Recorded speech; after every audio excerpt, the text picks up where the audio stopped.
Armando Belo, o servidor público quer saber como ficou a relação com a Previdência após a reforma. É importante que os servidores públicos tenham ciência, né, que depois da reforma da Previdência aqui no estado de Minas Gerais, algumas alterações foram inseridas e são importantíssimas, né? A primeira delas é que todo servidor que ganha acima de 3 salários mínimos, depois de aposentado, ele vai continuar a contribuir para o RPPS. Então, querendo isso dizer, né, que aquela pessoa que contribuiu durante toda a sua vida, na hora que ele entrar em benefício, ele ainda vai continuar a contribuir, ou seja, a pessoa de hoje, o servidor de hoje, ele é devedor, por assim dizer, né, de si mesmo no futuro. Então ele tem que se preparar para, naquele momento da aposentadoria, ter pelo menos alguma renda que faça cobertura daquele percentual que ele não vai receber.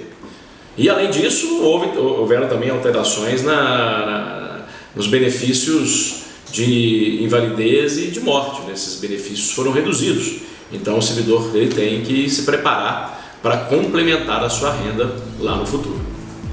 E com relação às entidades sem fins lucrativos, como é feita a gestão para trazer a confiança e credibilidade aos servidores públicos?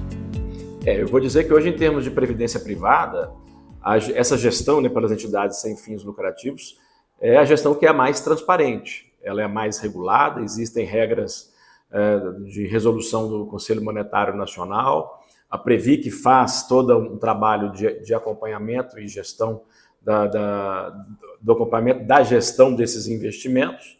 E, historicamente, a gente vê no Brasil que as entidades fechadas de previdência complementar, elas conseguem rentabilizar melhor para os seus participantes do que as entidades abertas de previdência complementar.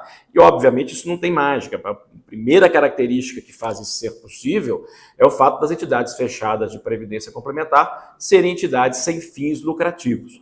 Então, de um lado, se a gente tem todo um sistema, todo um arcabouço de controle, de outro lado, como as entidades elas não têm que distribuir dividendos, elas não têm que distribuir lucro para ninguém, o foco dessas entidades, em geral, é no participante, é na rentabilidade a ser distribuída para o participante. Por que hoje se discute tanto sobre previdência no Brasil e por que ocorrem tantas reformas? Olha, essa é uma análise que é interessante de ser feita, né? Que ela tem várias causas. Por que se faz reforma na Previdência? E eu vou dizer que eu já começar dizendo o seguinte: as reformas que a gente viu agora recentemente não serão as últimas, ainda não, vamos ver ainda muitas outras reformas.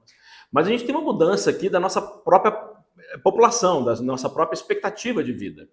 Olha, hoje, se o brasileiro vive, em média, 76 anos, isso não era verdade aí nos anos 80, nos anos 90, né, em que o brasileiro vivia aí 54, 55 anos de idade, média de expectativa de vida. Então, o que está acontecendo no Brasil é que nós estamos vivendo mais. Então, se de um lado a gente vive mais, a gente também constatou no Brasil uma baixa da taxa de natalidade. Se nos anos 80 os brasileiros, as mulheres, na verdade, elas tinham uma taxa de natalidade de 4 brasileiros, né, nascidos com vida, hoje nós temos uma taxa de 1,7 brasileiros nascidos com vida. Então o que acontece? Aquela base da pirâmide que todo mundo aprendeu, né, aquela pirâmide etária, a base da nossa pirâmide ela está reduzindo. E ao mesmo tempo, o topo da nossa pirâmide está aumentando.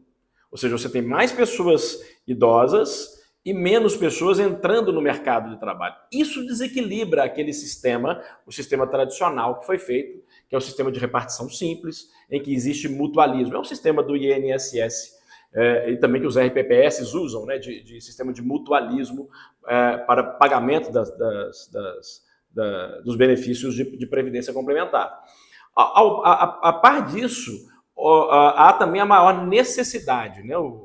A gente está necessitando mais. Você vai viver mais, mas obviamente tem o outro lado da moeda que você também vai precisar de ter um dispêndio maior. Ou seja, o Estado não dá mais conta de dar aquele benefício que ele dava nos anos 70. Nos anos 70 ninguém tinha dúvida que ia aposentar, gente. Isso não era algo que se discutia.